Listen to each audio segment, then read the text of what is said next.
அனைவருக்கும் வணக்கம். அன்றைய தினம் விடியற்காலையில் என் அம்மா என்னை எழுப்பி விட்டார்கள்.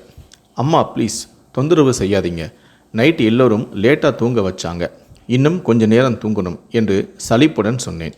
ஆனால் என் அம்மாவோ என்னை எழுப்பியபடியே, ஏண்டி இப்படி பண்ணுற, இன்னைக்கு உனக்கு மெஹந்தி, சீக்கிரம் எழுந்துரு, நீ பார்லர் போகணும், அப்புறம் மெஹந்தி போடுறவங்களும் வந்துடுவாங்க என்று சொல்லிவிட்டு அறையை விட்டு சென்றார்கள். அவர்கள் சென்றதும் என் கண்கள் விழித்து கொண்டன. என் முகத்தில் புன்னகை, என் கண்கள் மகிழ்ச்சியில் ஜொலித்தன. என் தலையில் நானே செல்லமாக அடித்து கொண்டேன். அட, இன்னைக்கு என் மெஹந்தி நாளாச்சே, இன்னைக்கு என் காதலனான ரிஷியின் பெயரை என் கைகளில் எழுதுவேன் என்று நினைத்து மகிழ்ச்சியில் கட்டிலில் நின்றபடியே நடனமாட ஆரம்பித்தேன்.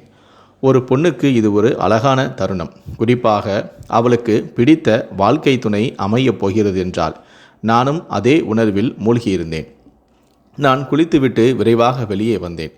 என் அப்பா, அண்ணன் இருவருமே என் எதிரே அமர்ந்திருந்தனர். இருவரையும் அன்புடன் குட் மார்னிங் என்று சொன்னேன். ஆனால் இருவருமே என்னை கண்டுகொள்ளவே இல்லை. ஒரு நிமிடம் நான் அதிர்ச்சி அடைந்தேன். என்னிடத்தில் கோபமாக இருக்கிறார்களா அல்லது வேறேதேனும் பிரச்சனையா என்று. உண்மையில் என் அப்பாவுக்கும் அண்ணனுக்கும் இந்த திருமணத்தில் விருப்பமில்லை. எங்கள் குடும்பத்தில் இதுவரை யாரும் காதல் திருமணமும் செய்ததில்லை. ஆனால் அந்த முடிவை நான் எடுத்ததால் அவர்கள் என் மீது கோபமாக இருப்பது இயல்பே. ஆனால் நான் இதை பெரிதாக எடுத்துக்கொள்ளவும் இல்லை. இந்த வீட்டிலிருந்து நான் விடைபெறும் தருணத்தில் அவர்கள்தான் அதிகமாக வருத்தப்படுவார்கள் என்று எனக்கு தெரியும். அப்போது அவர்களை நான் சமாதானப்படுத்தி விடுவேன் என்று நினைத்து கொண்டேன். நான் உற்சாகமாக அம்மாவிடம் சென்று காலை உணவையும் முடித்தேன். அம்மா என் மீது மிகுந்த பாசம் காட்டினார். என் மகிழ்ச்சியை என்னால் மறைக்க முடியவில்லை. சிறிது நேரம் கழித்து என்னை பார்லரில் விட்டுவிட்டு வந்தனர். மெஹந்தி விழாவிற்காக நான் மணப்பெண் கோலத்தில் தயாரானேன். இன்று எனக்கு மிகவும் சிறப்பான நாள்.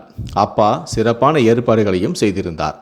ஆனால் என் காதலனை வீட்டிற்கு வரவேண்டாம் என்று எச்சரித்தும் இருந்தார்கள். இதை கேட்டு என் மனம் வாடிப்போனது. நான் இருவரும் ஒன்றாக மெஹந்தி போட்டுக்கொள்வோம் என்று நினைத்திருந்தேன். ஆனால் அப்பாவின் காரணமாக அது நடக்கவில்லை. ஆனால் இந்த மறுப்புக்கு பின்னால் ஒரு பெரிய சதித்திட்டம் மறைந்திருக்கிறது என்று எனக்கு தெரியாது. அது எனக்கு தெரிந்திருந்தால் ஒருவேளை என்னால் மூச்சு விடக்கூட முடியாமலும் போயிருக்கலாம். நேரம் வேகமாக ஓடியது. என் அண்ணன் என்னை அழைத்து செல்ல வந்தான். முகத்தை துப்பட்டாவால் மூடியபடி நான் பார்லரிலிருந்து வெளியே வந்தேன். அண்ணன் கார் எதிரில் நின்றது. அவன் என்னை பார்த்ததும் தன் பணப்பையிலிருந்து சில நோட்டுகளை எடுத்து என்னை சுற்றி போட்டுவிட்டு ஒரு பிச்சைக்காரனுக்கு கொடுத்தான். அவனது முகத்தில் ஒரு கடினத்தன்மை இருந்தது. அண்ணன் என்னுடன் இப்போது கோபமாக இருந்தாலும் அவன் என் மீது எவ்வளவு அன்பு வைத்திருக்கிறார் என்று எனக்கு தெரியும். விடைபெறும் நேரத்தில் நான் எல்லோரும் சமாதானப்படுத்தி விடுவேன் என்று நான் நினைத்தேன். ஆனால் அது நடக்கப் போவது இல்லை. ஏனென்றால் எனக்கு எதிராக ஒரு மிகப்பெரிய சதித்திட்டம் அரங்கேறி கொண்டிருந்தது. நாம் நினைப்பது சில சமயம் நடப்பதும் இல்லை. சில நிமிடங்களில் நாங்கள் வீட்டிற்கு வந்து சேர்ந்தோம். வீட்டிலிருந்த அலங்காரங்களை கண்டு நான் மெய்மறந்து போனேன்.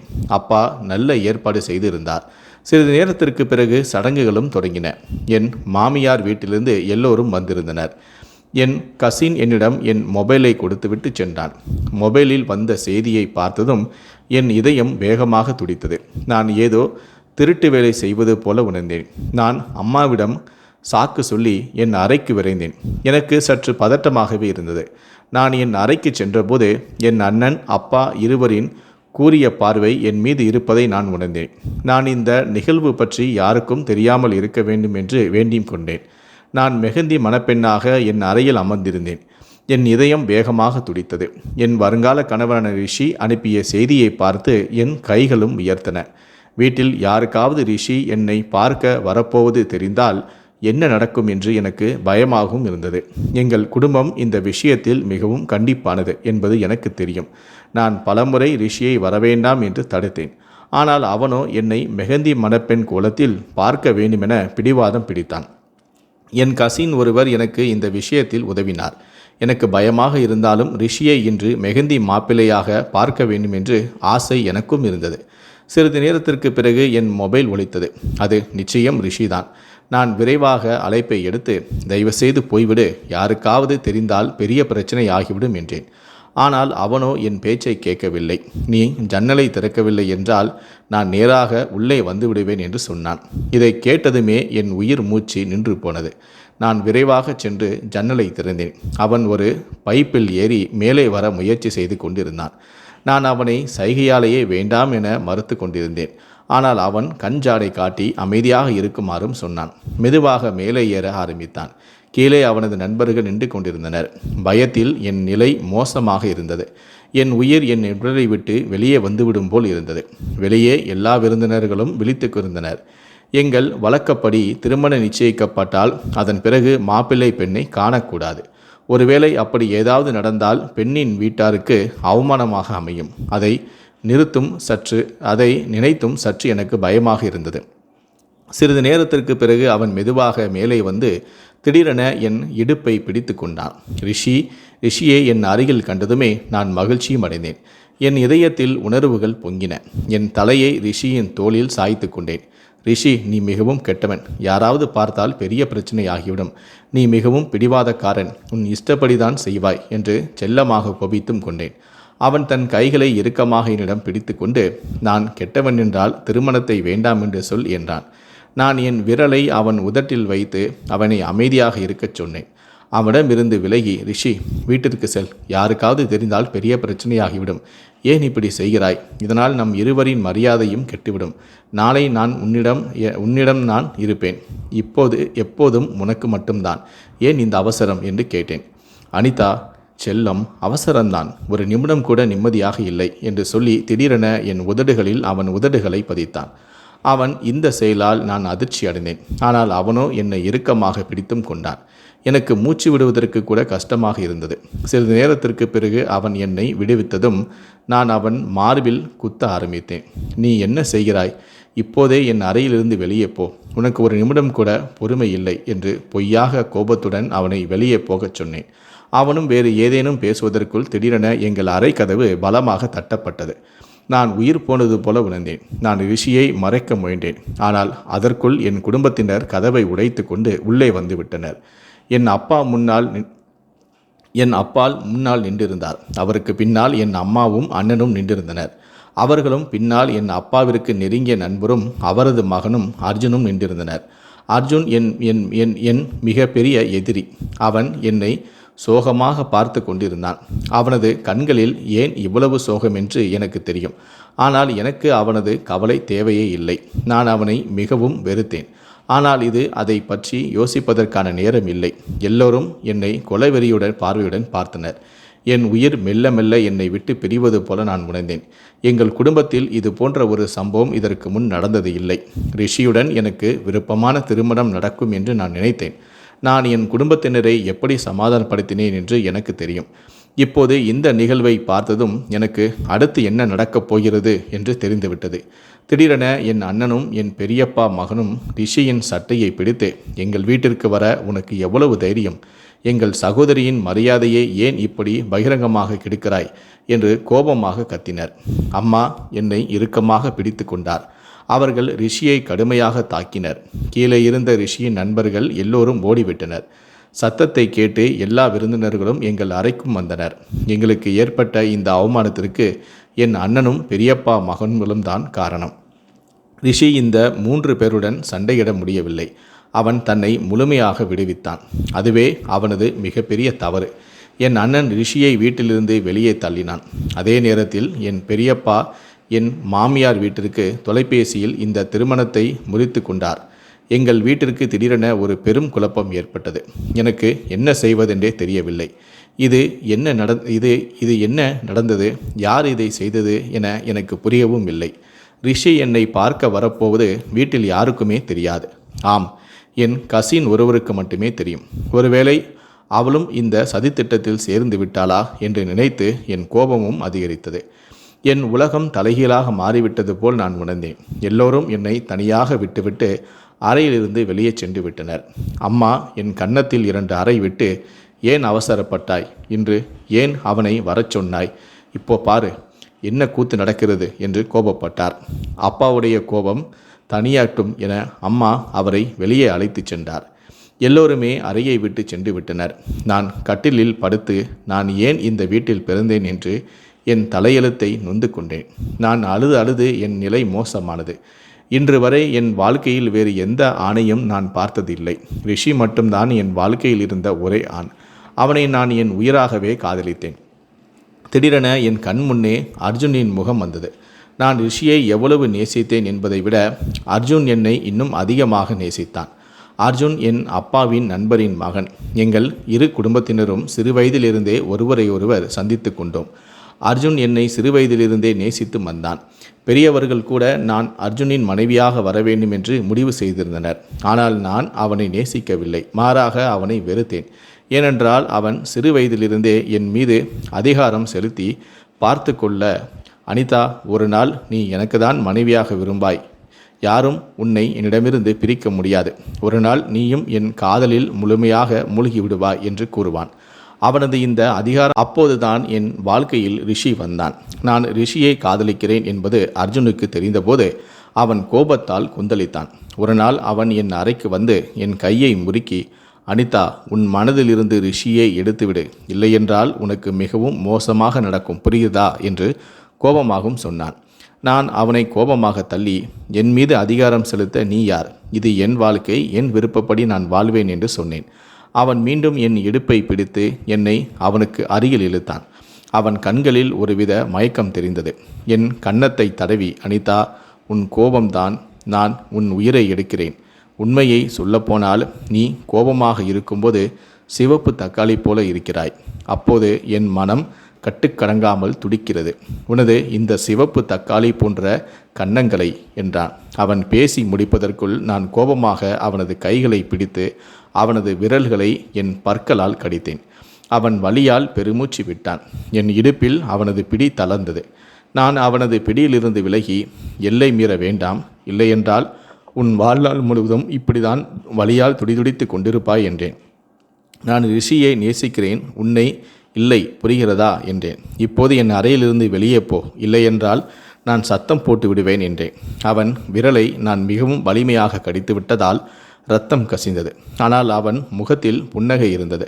அவனது புன்னகையை கண்ட எனக்கு கோபம் மேலும் அதிகரித்தது. அவன் தன் விரலை முத்தமிட்டு, அனிதா, இந்த அடையாளத்தை நான் எப்போதும் நினைவில் வைத்திருப்பேன் என்று சொல்லிவிட்டு என்னை பார்த்துவிட்டு வெளியே சென்றான். நான் கோபத்தால் கொந்தளித்தேன். ஒரு விசித்திரமான மனிதன். என் வெறுப்பு அவனை கொஞ்சமும் பாதிக்கவில்லை.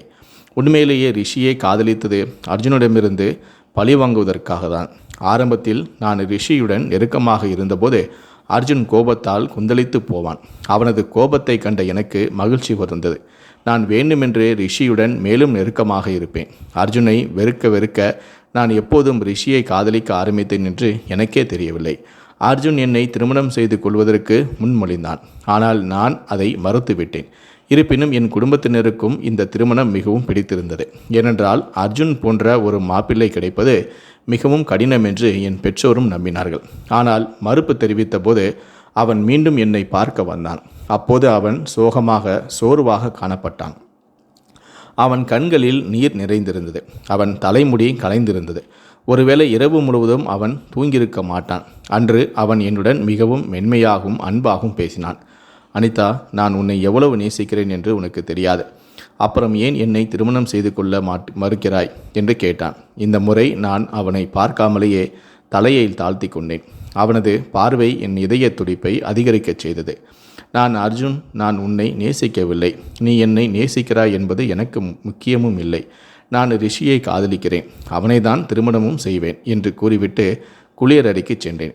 அர்ஜுன் நீண்ட நேரம் என் அறைக்கு வெளியே நின்று கொண்டிருந்தான். நான் வெளியே வரவே இல்லை. பிறகு அவன் அமைதியாக வெளியே சென்றான். நான் என் வீட்டில் ரிஷியை திருமணம் செய்து கொள்ள வேண்டும் என்று சண்டை போட்டபோது என் பெற்றோர் கட்டாயத்தின் பேரில்தான் சம்மதித்தனர். எங்கள் நிச்சயதார்த்தமும் முடிந்தது. ஆனால் நிச்சயதார்த்தம் அன்று அர்ஜுனுக்கு பெரிய விபத்து ஏற்பட்டது. ஒரு கணம் என் இதயமும் நடுங்கிக் கொண்டிருந்தது.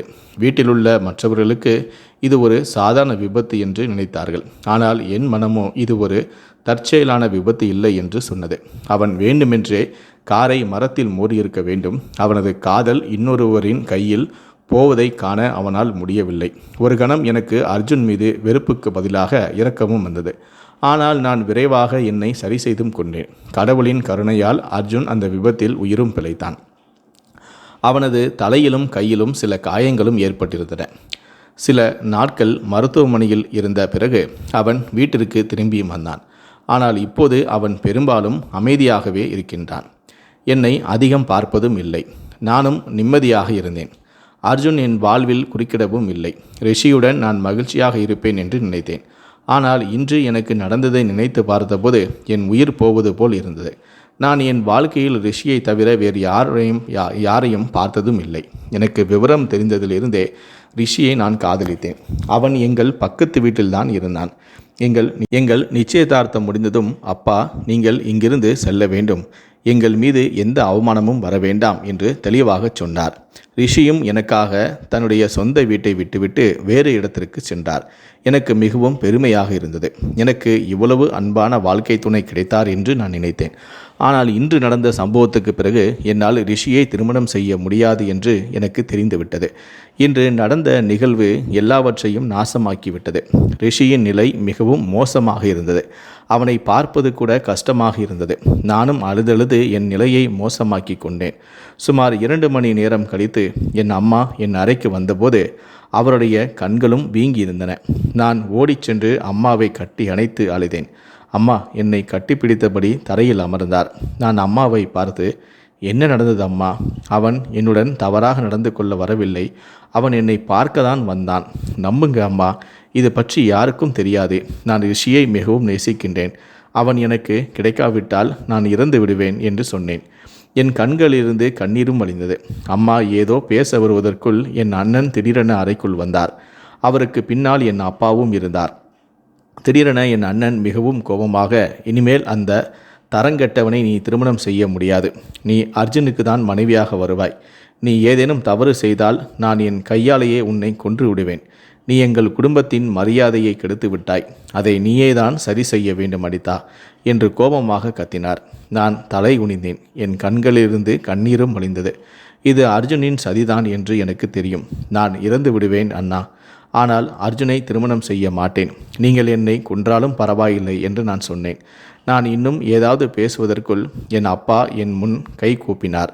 அப்போது என் உடல் முழுவதும் அதிர்வதை நான் உணர்ந்தேன். என் அப்பா என் முன் கை கூப்பி, நான் ஒருபோதும் உன்னிடம் எதையும் கேட்டதில்லை. ஆனால் இன்று உன்னிடம் பணிவாக கேட்கிறேன்.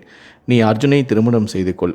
உனக்கு உன் அப்பாவின் மரியாதை மீது கொஞ்சம் கூட அக்கறை இருந்தால், நீ இன்று என் முடிவை நிராகரித்தால், நான் உனக்கு எப்போதுமே செத்துப்போனவன்தான் என நினைத்துக்கொள். நான் உனக்கு ரிஷியுடன் திருமணம் செய்து வைப்பேன். ஆனால் உன்னுடன் உள்ள அனைத்து உறவுகளையும் துண்டித்து விடுவேன். நான் இறந்தாலும் என் முகத்தை நீ பார்க்கக்கூடாது என்று சொன்னார். இதை கேட்டதுமே என் உடல் நடுங்கியது.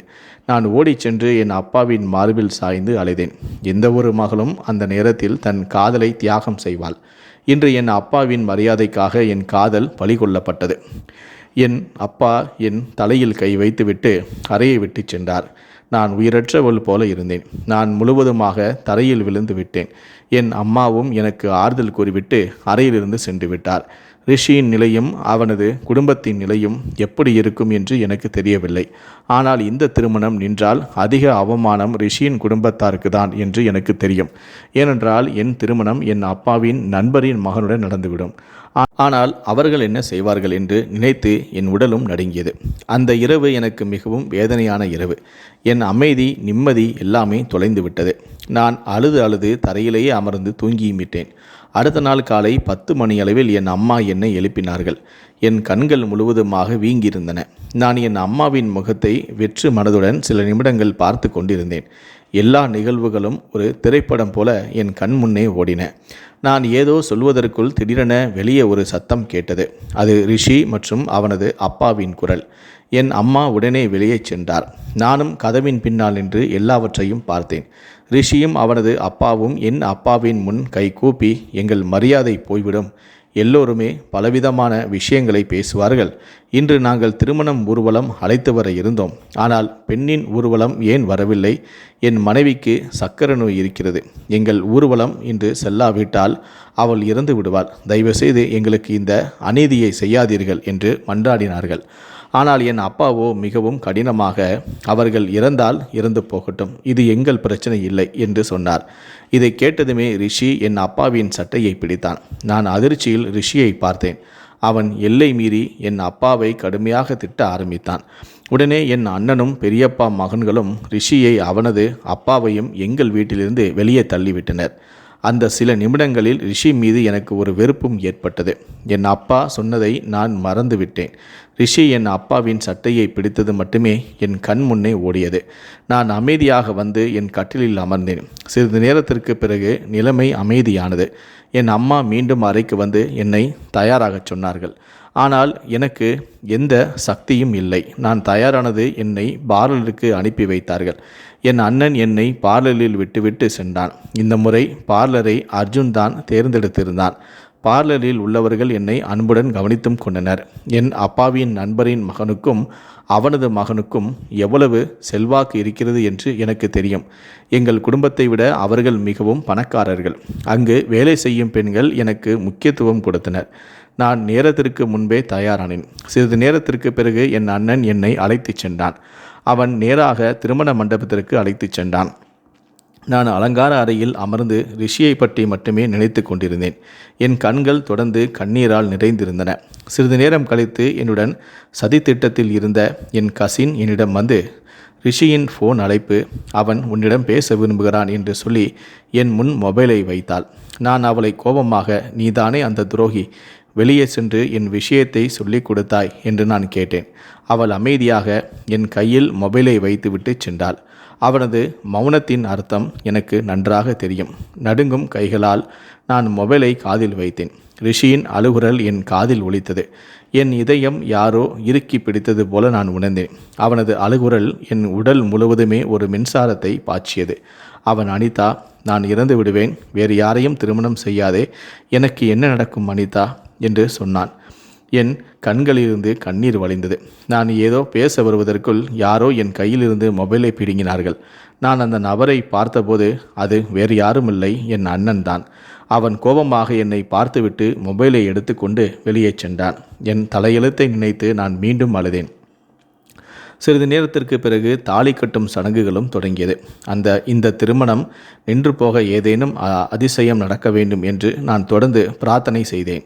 ஆனால் சில சமயம் உங்கள் பிரார்த்தனைகள் ஏற்றுக்கொள்ளப்படுவதும் இல்லை. நான் என் வாழ்க்கையின் அனைத்து உரிமைகளையும் நான் வெறுக்கும் ஒருவனிடம் கொடுத்தேன். அவனை காதலுடன் ஒருபோதும் நான் பார்த்தது இல்லை. சிறிது நேரத்திற்கு பிறகு நான் மேடையில் அமர்ந்திருந்தேன். அனைவருமே என்னை பாராட்டினார்கள். அன்று நான் மிகவும் அழகாகவும் இருந்தேன். வானத்திலிருந்து வந்த ஒரு தேவதை போல இருந்தேன் என்று. சிறிது நேரத்திற்கு பிறகு விடைபெறும் நேரமும் வந்தது. நான் அர்ஜுனுடன் விடை பெற்றேன். அவன் என்னை மிகவும் கவனமாக காரில் அமர வைத்தான். அவனது இந்த பாசத்தை பார்த்து நான் அவனது முகத்தை கீறிவிட வேண்டும் என்று நினைத்தேன். ஆனால் என்னால் இப்போது எதுவும் செய்ய முடியவில்லை. சிறிது தூரத்தில் நாங்கள் என் மாமியார் வீட்டிற்கு வந்தோம். நான் மிகவும் கவனமாக உள்ளே அழைத்துச் செல்லப்பட்டேன். என் வரவேற்பு மிகவும் சிறப்பாக இருந்தது.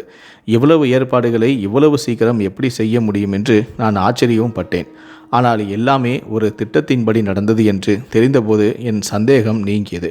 சடங்குகளுக்கு பிறகு நான் என் கணவரின் அறையில் அமர்த்தப்பட்டேன். பாரம்பரிய மணப்பெண் போல என் கணவருடன் படுக்கையில் அமர எனக்கு விருப்பமும் இல்லை. நான் திடீரென என் இடத்திலிருந்து எழுந்து என் உடலில் உள்ள எல்லாவற்றையும் கழட்டி எரிய ஆரம்பித்தேன். நான் ரிஷியை பற்றி மட்டுமே கனவு கண்டேன். அவன் எனக்கு கிடைக்காவிட்டால் நான் யாருக்கும் கிடைக்க மாட்டேன். நான் என் துப்பட்டாவை கிழித்து கொண்டிருந்த போது அறையின் கதவு திறந்தது. அர்ஜுன் உள்ளே வந்தான். உயரமான அகன்ற உடல், அகங்காரமான முகத்துடன் அவன் மிகவும் அழகாக இருந்தான். ஆனால் எனக்கு அவன் விஷம் போல் தோன்றினான். அவன் திடீரென்று என்னை பிடித்து படுக்கையில் அமர வைத்தான். நான் அவனை என்னிடமிருந்து தள்ளிவிட முயன்றேன். ஆனால் அவன் என்னை இறுக்கமாக பிடித்து கொண்டிருந்தான். என்னால் நகரக்கூட முடியவில்லை. அவன் உடல் பலம் உள்ளவன், நான் ஒரு மென்மையான பெண். நான் அவனை எப்படி எதிர்த்து போராடுவேன்? அவன் என்னை பார்த்து மென்மையான குரலில், இந்த மாதிரி நடந்து கொள்ள வேண்டாம். உனக்கு நடந்த தவறு குறித்து எனக்கு வருத்தம் உள்ளது. ஆனால் நீ சிறு வயதிலிருந்தே எனக்கு நிச்சயம் செய்யப்பட்டவள். உன் பிடிவாதத்தால் தான் ரிஷியுடன் உன் நிச்சயதார்த்தமும் நடந்தது. ஆனால் நீ என்னை தான் திருமணம் செய்வாய் என்று எனக்கு தெரியும். நடந்த அனைத்து சம்பவங்களும் வேண்டுமென்றே செய்யப்பட்டது. நான் இதற்கு எதிராக இருந்தேன். ஆனால் என் அப்பாவிடம் என்னால் எதுவும் செய்ய முடியவில்லை. நீ எனக்கு கிடைக்காவிட்டால் நான் உயிரோடு இருக்க மாட்டேன் என்று என் குடும்பத்தினர் நினைத்தார்கள். அதோடு மட்டுமல்லாமல் இதை கௌரவ பிரச்சனையாகவும் நினைத்தார்கள். அவர்கள் என் உயிரை காப்பாற்ற இதுபோல செய்துவிட்டனர். உன் கசின் இந்த விளையாட்டில் சேர்க்கப்பட்டாள் என்றான். நான் ஏற்கனவே அறிந்த ஒரு உண்மையை அவன் சொல்லிக் கொண்டிருந்தான். அது எனக்கு அவன் மீது இன்னும் அதிக வெறுப்பையும் உருவாக்கியது. நான் அவனிடமிருந்து விலகிச் செல்ல முயன்றேன். ஆனால் அவன் என்னை தன் சொத்து போல இறுக்கமாக பிடித்து கொண்டான். நான் அவனது அடிமை இல்லை என்று அவனிடம் சொல்ல விரும்பினேன். ஆனால் அவனோ எனக்கு எந்த வாய்ப்பும் தரவில்லை. அவன் அனிதா, நான் என் திருமண முதல் இரவை கெடுத்து கொள்ளும் ஆண்களில் ஒருவன் அல்ல. இந்த இரவிற்காக நான் நிறைய கனவுகளும் கண்டேன். இன்று என் மனைவி நீ படுக்கையில் அமர்ந்திருக்கும் போது இன்று இரவு எல்லா சடங்குகளும் நிச்சயமாக நடக்கும்.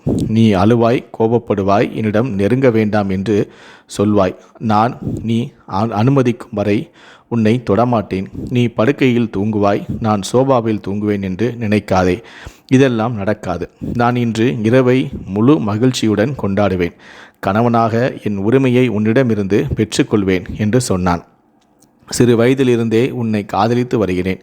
இன்று நீ என் அறையில் என் மனைவியாக எல்லா உரிமைகளுடனும் அமர்ந்திருக்கும் போது நான் உன்னை சும்மா விட மாட்டேன் என்று சொல்லி திடீரென என்னை இறுக்கமாக பிடித்து கொண்டான்.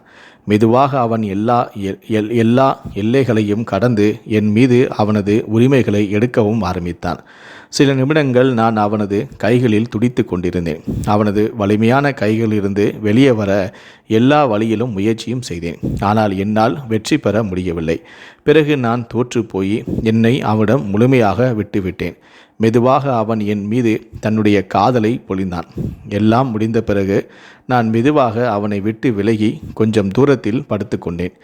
எல்லாம் இவ்வளவு சீக்கிரம் மாறிவிட்டது. என்னால் நம்பவே முடியவில்லை. என் அருகில் படுத்திருந்த அவனை ஒரு முறை நான் பார்த்தேன்.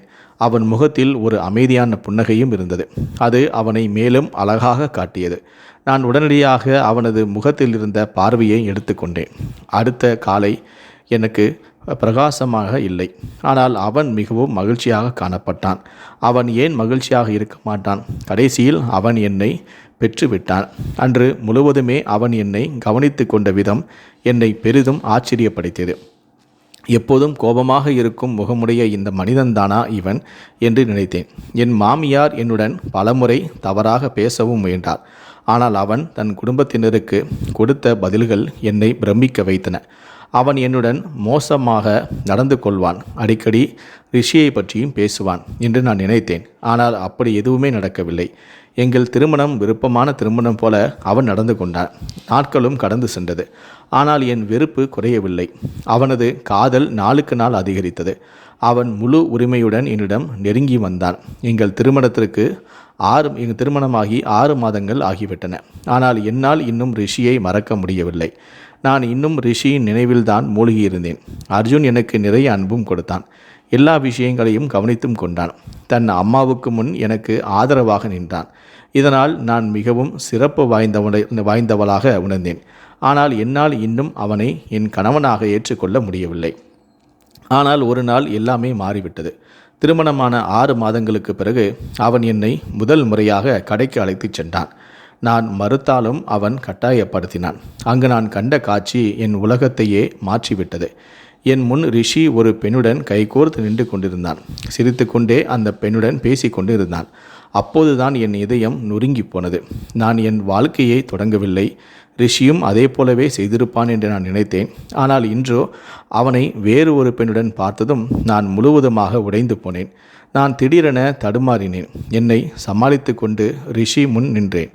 ரிஷி என்னை பார்த்து ஒரு கணம் திடுக்கிட்டான். ஆனால் அடுத்த கணம் அவன் தன்னை சமாளித்தும் கொண்டான். நான், ரிஷி, நீ என்னை எவ்வளவு சீக்கிரம் மறந்துவிட்டாய்? என்னிடம் இவ்வளவுதானா காதல் இருந்ததா என்று நான் கேட்டேன். அவனுடன் நின்றிருந்த பெண்ணை நான் உற்று பார்த்தேன். ஆனால் ரிஷி என்னிடம் ஒரு அந்நியரைப் போல நடந்து கொண்டான். அனிதா, அப்புறம் நான் என்ன செய்வது? நீ என்னை அவமானப்படுத்த எந்த குறையும் வைக்கவில்லை. ஆனால் நிஷா என்னை மிகவும் நேசித்தாள். அப்போது நான் உன் காதலால் குருடனாகி போயிருந்தேன். நிஷாவின் உண்மையான காதல் என் கண்ணுக்கு தெரியவில்லை. உன்னோடு திருமணம் நடக்கவில்லை என்று ரிஷிக்கு தெரிந்ததுமே அவள் தன் காதலை வெளிப்படுத்தினாள். பிறகு நான் நிஷாவை என் மனைவியாக என் வீட்டிற்கு அழைத்து வந்தேன். இன்று நான் நிஷாவை மிகவும் நேசிக்கின்றேன். அந்த காதலுக்கு முன் உன் காதல் ஒன்றுமே இல்லை. உன்னுடன் நான் என் நேரத்தை தான் வீணாக்கினேன். குடும்பத்தினரின் அடிமையாக இருக்கும் உன்னை போன்ற ஒரு பெண்ணை ஏன் நேசித்தேன் என்று எனக்கு தெரியவில்லை என்றான். அவன் தன் மனைவியின் கைகளை பிடித்து கொண்டு அங்கிருந்து சென்று விட்டான். என் கால்கள் தடுமாறின. நான் இரவும் பகலுக்காக அழுது கொண்டிருந்தேன். ஆனால் அவனோ என்னை எப்போதோ மறந்துவிட்டு தன் வாழ்க்கையில் முன்னேறிவிட்டான். நான் தடுமாறி விழுவதற்குள் அர்ஜுன் என்னை பிடித்து கொண்டான். அப்போதுதான் நான் அவன் இருப்பதையே நான் உணர்ந்தேன். அவன் என்னை வீட்டிற்கு அழைத்துச் சென்றான். நான் எப்படி நடந்து கொள்வது என்று எனக்கு புரியவில்லை. நான் முழுமையாக பைத்தியம் பிடித்தவளைப் போல உணர்ந்தேன். அதுதான் நான் அர்ஜுனின் கைகளில் சாய்ந்து வீங்கி வீங்கி அழுத தருணம். என் அழுகை அவனது வீட்டில் எதிரொலித்தது. அவனது அம்மாவும் எங்கள் அறைக்கு வந்தார்கள். ஆனால் அர்ஜுன் சைகையால் அவர்களை வெளியே அனுப்பிவிட்டான். அன்று அவன் என்னை கவனித்து கொண்ட விதமும் நான் உடைந்து போகாமல் காத்ததும் ரிஷியை விட அர்ஜுன் தான் எனக்கு சிறந்தவன் என்று நான் முடிவும் செய்தேன். அவன் என்னை ஏற்றுக்கொண்டான்.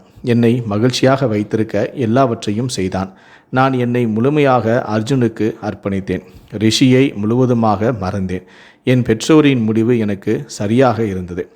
இன்று எனக்கும் அர்ஜுனுக்கும் திருமணமாகி 2 வருடங்கள் ஆகிவிட்டன. இந்த 2 வருடங்களில் நான் அவனது காதலில் முழுமையாக மூழ்கிவிட்டேன். என் ஆர்வத்தை பார்த்து அர்ஜுன் குறுப்புடன் சிரித்து கொண்டே, பாத்தியா அனிதா, ஒரு நாள் உன்னை என் காதலில் மூழ்கடிப்பேன் என்று நான் சொன்னது உனக்கு ஞாபகம் இருக்கிறதா? இன்று நீ என் காதலில் முழுமையாக மூழ்கிவிட்டாய் என்று சொல்வான். நானும் சிரித்துக்கொண்டே என் தலையை அவன் மார்பில் வைத்து கொள்வேன். எவ்வளவு நாட்கள் அவனது காதலை என்னிடமிருந்து தள்ளி வைத்த என் தவறை நான் ஒப்புக்கொள்கிறேன்.